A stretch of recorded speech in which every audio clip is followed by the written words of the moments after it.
Kami dari kelompok 5 akan memaparkan materi tentang evaluasi dan pengendalian strategi, tata cara evaluasi strategi. Materi yang pertama adalah evaluasi strategi dan pengendalian strategi. Yang pertama, pengertian evaluasi strategi. Evaluasi strategi adalah proses menilai sejauh mana strategi yang diterapkan organisasi berhasil mencapai tujuan telah ditetapkan. Proses ini melibatkan peninjauan kembali faktor internal dan eksternal, pengukuran kinerja aktual, serta membandingkan dengan target untuk mengetahui apakah strategi masih relevan dan efektif. Jika ditemukan ketidaksesuaian, maka dilakukan penyesuaian atau perbaikan. Intinya mengecek apakah strategi berjalan sesuai rencana dan menghasilkan hasil yang diharapkan. Yang kedua, pengendalian strategi.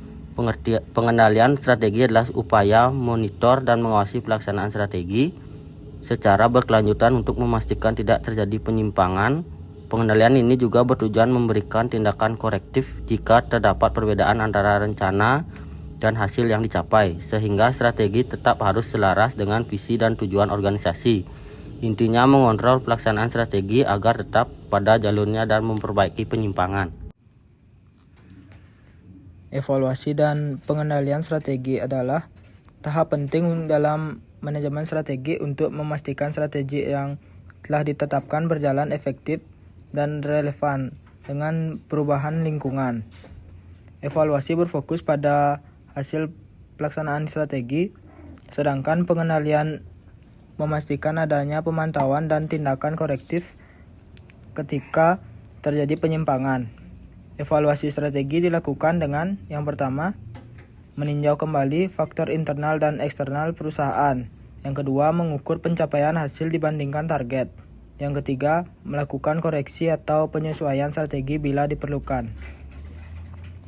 Pengendalian strategi berfungsi memonitor kinerja secara berkelanjutan melalui indikator kinerja KPI, sehingga organisasi dapat menjaga keselarasan strategi dengan visi dan tujuan jangka panjang.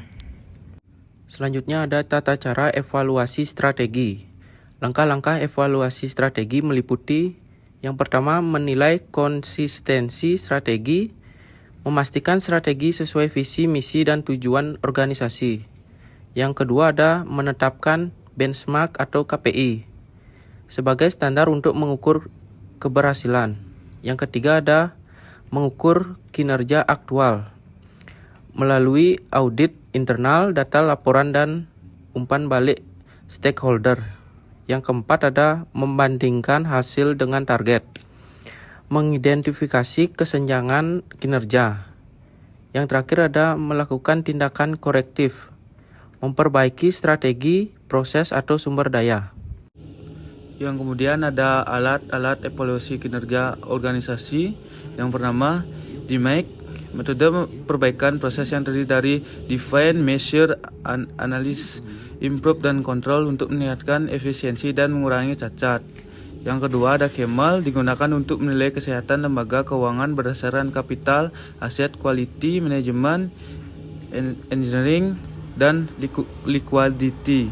Dan yang ketiga, Sigma, pendekatan manajemen untuk meminimalkan kesalahan hingga tingkat 3,4 cacat per sejuta peluang dengan metode statistik dan pelatihan khusus atau Green Belt, Black Belt.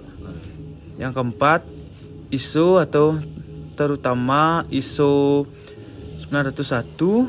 Standar ini internasional sistem manajemen mutu dengan siklus PDCA atau Plan Do Check ACT untuk memastikan proses berjalan konsisten dan terus ditingkatkan. Dan yang kelima, Balance Scorecard atau BCC, sistem evaluasi strategi yang melihat kinerja dari 4 perspektif: keuangan, pelanggan, proses internal, dan pembelajaran dan pertumbuhan. Baik, kesimpulannya, evaluasi dan pengendalian strategi diperlukan untuk menilai efektivitas strategi serta memastikan jalannya sesuai tujuan.